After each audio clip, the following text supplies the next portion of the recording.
Welcome to Category Visionaries, the show dedicated to exploring exciting visions for the future from the founders who are on the front lines building it. In each episode, we'll speak with a visionary founder who's building a new category or reimagining an existing one. We'll learn about the problem they solve, how their technology works, and unpack their vision for the future. I'm your host, Brett Stapper, CEO of Frontlines Media. Now let's dive right into today's episode.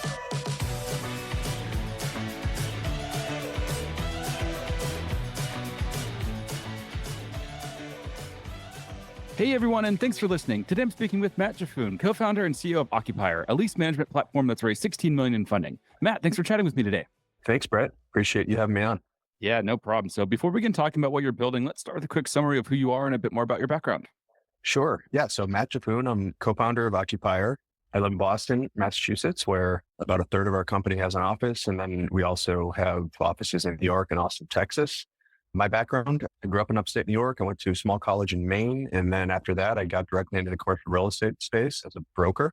And I spent about a decade working at JLL, which is one of the largest global commercial real estate services firm, doing leasing for tenants and landlords. And throughout that process, kind of started getting interested in using technology to solve the kind of pain points of the people that were transacting commercial leases. So in 2014, I left my job at JLL. And I joined a startup called VTS. At the time, they were called View the Space. They were doing marketing technology for commercial office buildings. But then the platform evolved into being a full-blown leasing and asset management software platform for some of the largest institutional landlords on earth.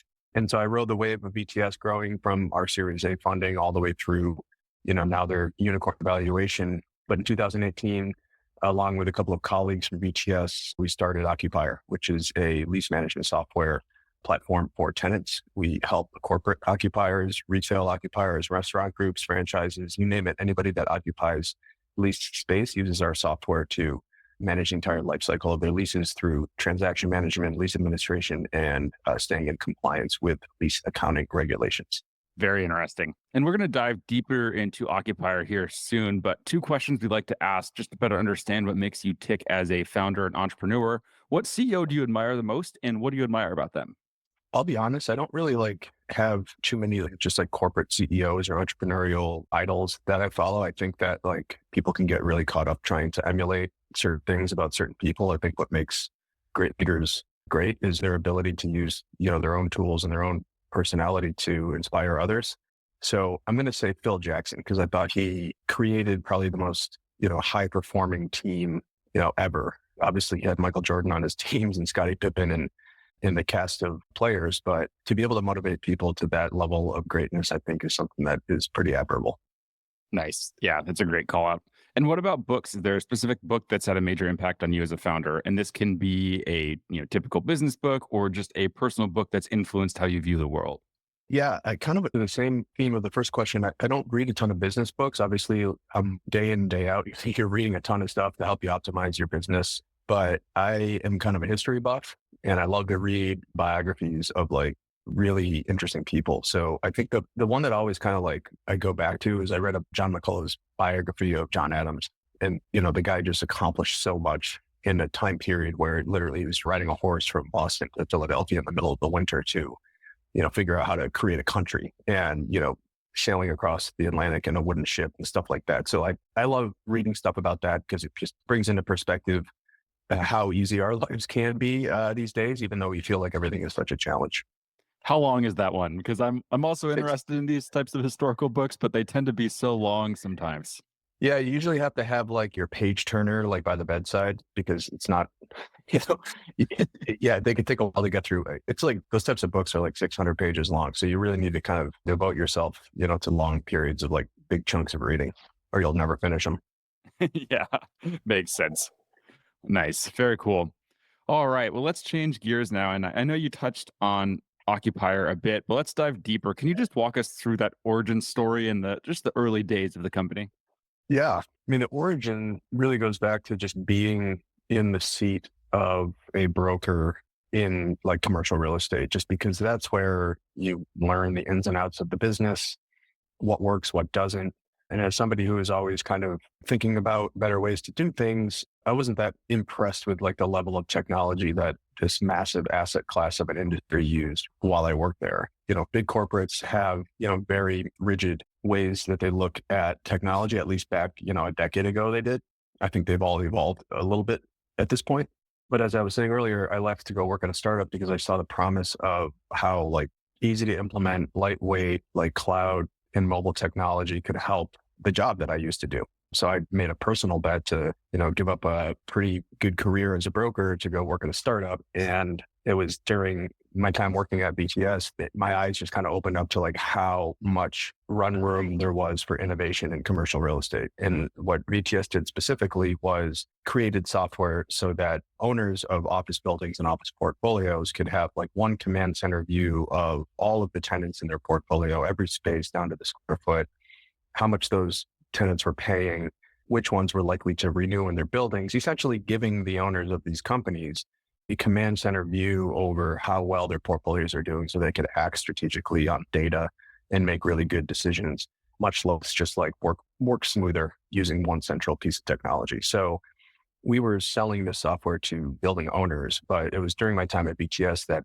I started thinking about like what type of technology do the actual occupants of these buildings use? How advanced is it? Are these old systems? Are they homegrown systems? Because the pain points for a commercial tenant are sometimes probably bigger than they might be for landlords. Because when you are occupying space, especially if you have this multinational or like national portfolio of leases, real estate tends to be the second largest expense for your business behind payroll. So if you're not managing it properly, you're most likely making a lot of mistakes that are costing your company a lot of money. So when we started digging into this idea, it was kind of a side project for a while, having a full-time job. And then, we started to get some customer traction, at least some interest that, made us dig a little bit deeper. And so the idea was really born out of like a combination of working in the commercial real estate space and also working at a technology company that was innovating in a pretty stagnant industry and just realizing there's probably more room for better solutions. So 2018, we decided to take the leap. Myself, Andrew Flink, Eric Pearson joined up and we founded a company and, we've kind of not looked back ever since. And on the website, I see the text, "The future of lease management is here." Before we dive deeper into the future of lease management and what that looks like, can you just talk to us a bit more about what the state of lease management looks like if you're one of the customers who are in the market looking for lease management software? Yeah. So, there's probably two categories of customers. One is people that actually are already using an existing system to do what they need to do to manage their leases. And the others are people that have never adopted technology for this at all. So the state of the market is a combination of people trying to make real estate decisions by poring over PDF leases or trying to manage the massive spreadsheet, which are fraught with errors and require a ton of manual upkeep. Or you have companies that have adopted software for this already, but the software category itself has been around for quite some time now. And we're talking a couple of decades.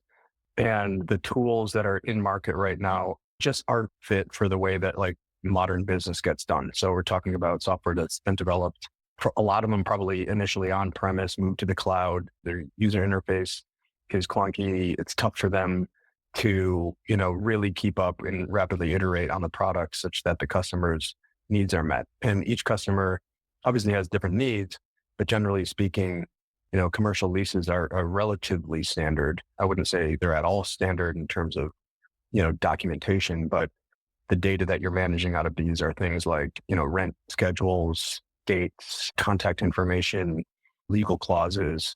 So the technology is built right. And you think about all of the stakeholders within a company that are increasingly getting involved in the commercial leasing, like decision-making process.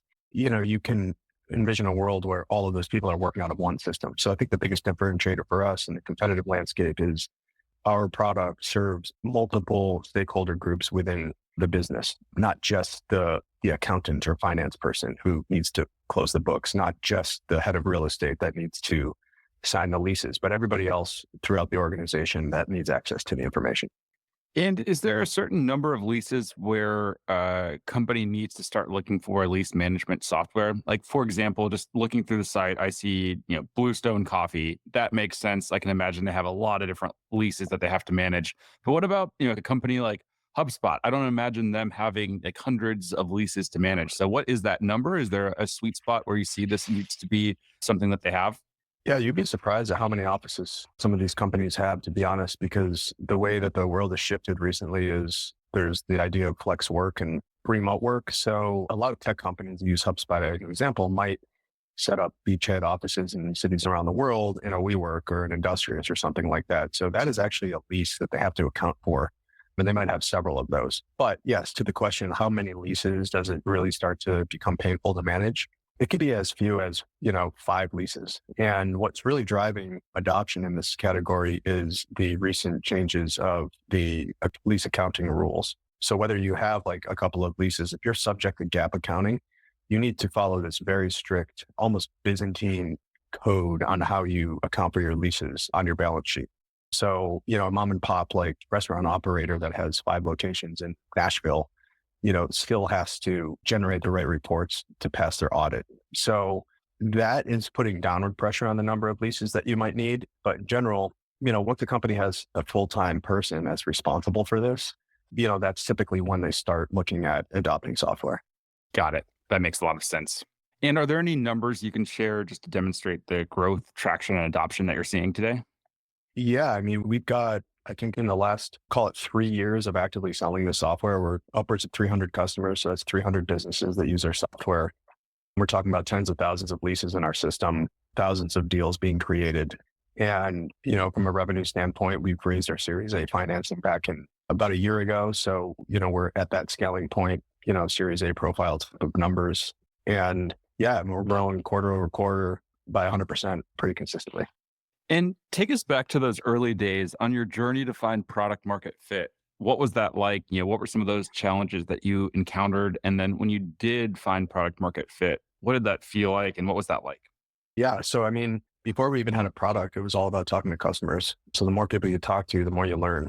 And then the more feedback you get, the more you realize you really need to focus in the product and the pain points and the ROI. So product market fit, probably didn't come until after we sold our product, had people using the product, got feedback on the product, and then started to build a kind of repeatable go-to-market motion so that you could actually repeat the outcomes of signing up certain types of customers. So I think, I don't profess to be an expert on like what the definition of product market fit is, but to me, it has multiple dimensions. Part of it is, does the product actually solve the pain point of the user?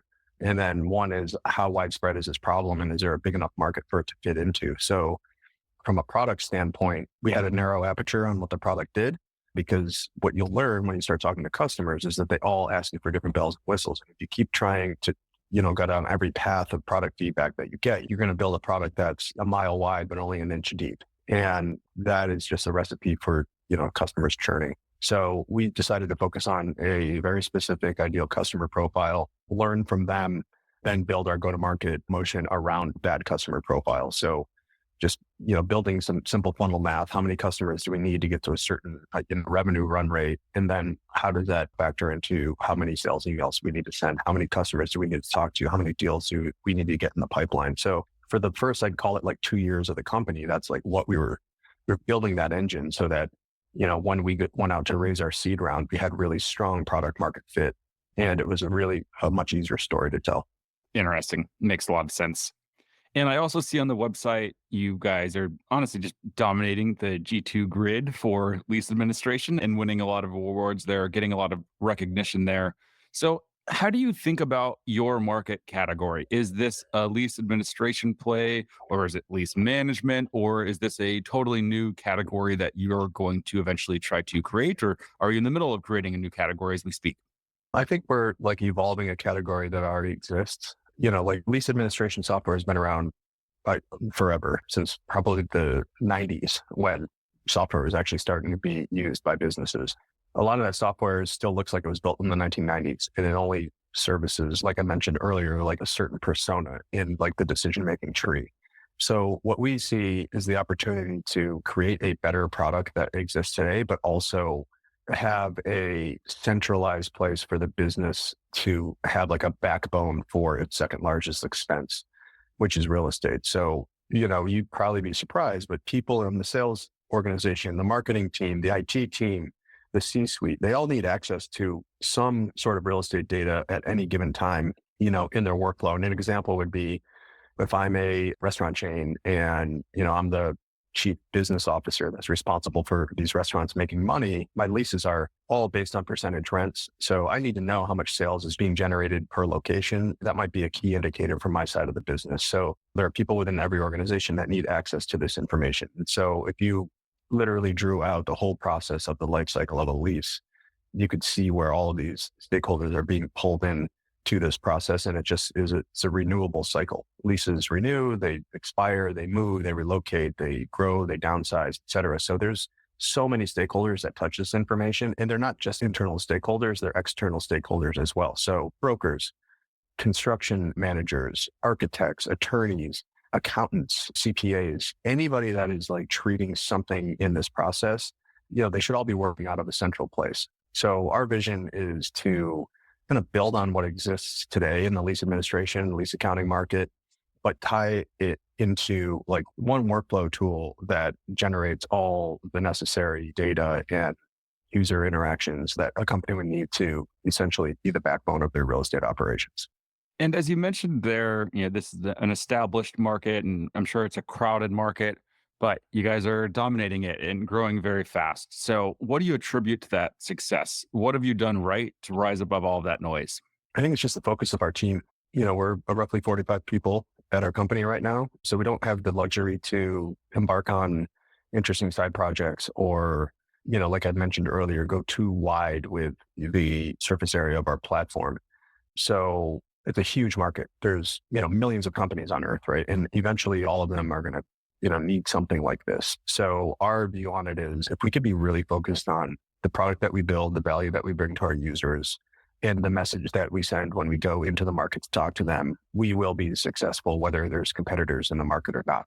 Some of our deals are net new customers that are just buying this type of software for the first time, but a lot of them are also competitive situations where somebody might be dissatisfied with their current system and in comes Occupier, which from a differentiation standpoint in the product, to your question, it's the fastest to implement. It's the easiest to use platform out there. So if you open up the screen, it's like an iPhone. You turn your iPhone on, you automatically know how to use it. There's no like heavy setup. There's not a huge implementation period. So the time to value that our customers experience is pretty rapid. And that just builds a great customer experience. So you mentioned our G2 reviews, they're all positive because I think people in the commercial real estate space generally think that things happen slowly and the technology sucks. And all of a sudden they introduce to like a really elegant way of doing what they're doing. And it doesn't cost them a lot of money. It doesn't take them a lot of time and it immediately solves their pain. Then you have the recipes for success. Interesting.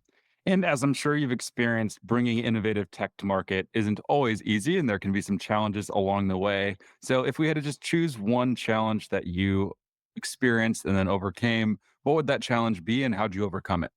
Yeah, being a former broker, Andrew Flint, my co-founder, and I, both former brokers, like we came at this problem from the perspective of deals. So when I say deals, I mean the process of signing a lease transaction.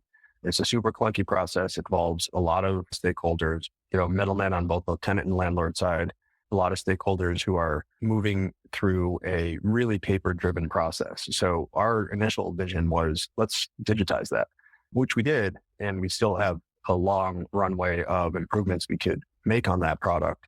But then we built lease administration software. So the natural evolution was, well, if people sign leases, they're going to need a place to keep them. Let's build a better lease administration mousetrap. But the biggest problem that we had to overcome was once we realized that people were using our lease administration software, they started coming and asking us, when are we going to have lease accounting software available that would allow them to stay in compliance with ASC 842 and IFRS 16 lease accounting standards? And we were like, we weren't really thinking about building that just yet, but the market was like coming at us so fast because these rules just changed. And all of these finance professionals were like, I can't do this in Excel. I don't really know these rules well enough. I'm looking for software to automate this. So we actually started losing some competitive deals to companies that already had lease accounting module in their systems. So at that point, like we had to make the decision to build that software, and it's still in development, but we did bring it to market. And I think that was the biggest challenge because we had to reorient our product team to be able to build software for accounting, which is very intricate. It's very involved with obviously numbers. So it has to be very accurate. And then if you're building that product and you're going to bring that product to market, you have to reorient the whole sales, marketing, customer success group within your company to properly, sell it, properly handle the implementations, properly deal with customer support requests and stuff like that. So I'd say that was probably the largest challenge. We're over the hump on it right now because we have obviously rave reviews on that software as well. But I think it's just, maybe it's a typical startup thing is where you get into the market and you do some learnings and you realize, okay, the initial pieces that we had in our business isn't exactly what it is today in reality. We have to make some quick decisions, and those might be kind of initially painful, but it's the right move for the business. So I think that was kind of probably the biggest challenge that we faced. Yeah, and I'm so sure far. not the first startup to have a thesis that turns out not to be totally true when you bring it to Yeah. market. Right. Now, last question here for you before we wrap. So let's zoom out into the future. Let's go 3 years from today. What does Occupier look like? Well, 3 years from today, we hope to have obviously several hundreds more customers, if not thousands. And we are the preeminent lease management software company on the market. And when we're talking to companies as large as, Procter & Gamble or PepsiCo, all the way down to franchise groups of, Subway restaurants in, a certain region, we are able to handle everything about their lease management needs. So, our goal is to just continue to execute on that strategy of innovating in a crowded space and then, become the dominant player. And then from there, there's a lot of interesting paths down which we could go from a product innovation standpoint in terms of bringing even more stakeholders into our workflows, adding more value to different aspects of each one of, our pillar products, whether it's deal management, whether it's lease administration or lease accounting. Nice. That's super cool. All right, Matt. Unfortunately, that's all we're going to have time to cover for today. Before we wrap up here, if people want to follow along with your journey as you continue to build and execute here, where's the best place for them to go? Yes. Well, our website is occupier.com. So you'll be able to learn everything about us and our product on that website. We host a podcast called The Fully Occupied Show. You can just, look that up in Apple Podcasts, Spotify, wherever you listen to your podcasts. We cover topics like, innovation in the commercial real estate space, trends that we're seeing, et cetera. We've had some awesome guests on there. You can find me on LinkedIn, and then you can find me on Twitter at Matt Giffune. Awesome. Matt, thank you so much for taking the time to talk about what you're building and share this vision. This is all super exciting, and we look forward to seeing you execute on this vision and hopefully come back in a couple of years and chat with us again. Thanks, Brett. Appreciate it. All right. Take care.